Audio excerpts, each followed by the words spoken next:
Assalamualaikum, урматтуу биздин жогору жакта отургандар, жумшак креслодо биздин атка минелер. Мен мындан bir ай мурун Айдеркенден bir кишини ала келдим эдим. Арадан bir ай өткөндөн кийин бүгүн да ошо кишини жолугуп калып жолдон көрүп ала келдим да. Бу бечаранын бир эле көйгөйү бар да. Бу 4 баласыга пособия турулап жүргөн адам экен. Bir ай мурун жүгүрүп жүргөн да шу нерсеге. Анан bir ай мурун жүгүрүп жүрөт деңиз, меге бул бүтпөдү, дагы эле жүгүрүп жүрөсүз десем, бир тико шол атымда учетто бар экен, шол чыгып калып, шого бербей койду. Оны 10 жыл мурун алып, минип саткан эдем. Ол мен атымда экен. Ошону издеп, таап, учеттон чыгаргыча 1 ай өттү дейт.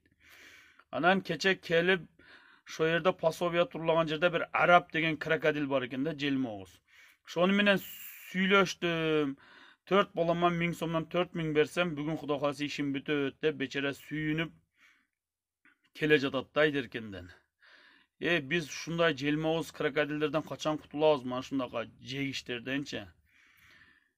Урматтуу атка минелер, ушундайларды түп тамыры менен тазалап жок кылыңыздарчы.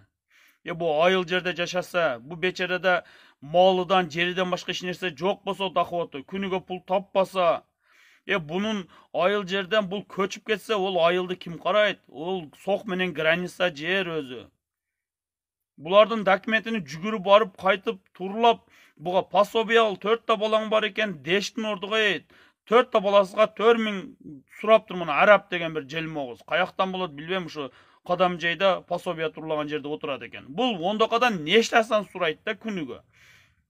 О жердеги очередти айтпай эле коелу.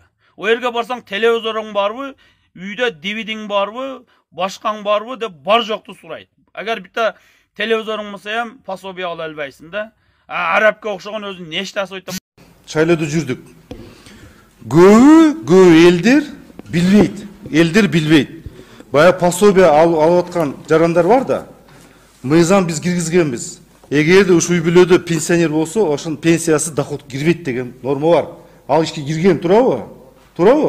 Мына ошол мыйзамды дагы эле билишпейт экен. Биз элге барабыз дагы, эл бизге айтышат. Мына бизде үйдө пенсионер жашаса, ошонун пенсиясы доходко кирип бизге пособия берип атат да, дагы эле билбей атышат шуну. Анан кийин биз мына ошол мыйзамды билбегендиктен тиги социалдык кызматкерлер колдонуп, ар кандай пара сурап аткандагы биз мына угуп келатабыз. Мына ошондуктан бул жерде юридикалык жардам, бул мыйзам керек чынында. Эми баасы техникалык деп атпайсыңар. Ошону сиздер дагы эске алып койгула. Ошол мыйзамды көбү билбейт. Анан кийин машинасы бар экен, 20 жылдан ашып болсо машина кирбейт доходко деген мыйзам бар турабы? Норма. Аны дагы билишпейт экен. Ошол көп нерсени элдер билбейт экен, ошол нормалардычы. Ошо сиздер дагы түшүндүргүлө. Сиздер дагы тиги жардам бергиле жөнөкөй карапайым элге.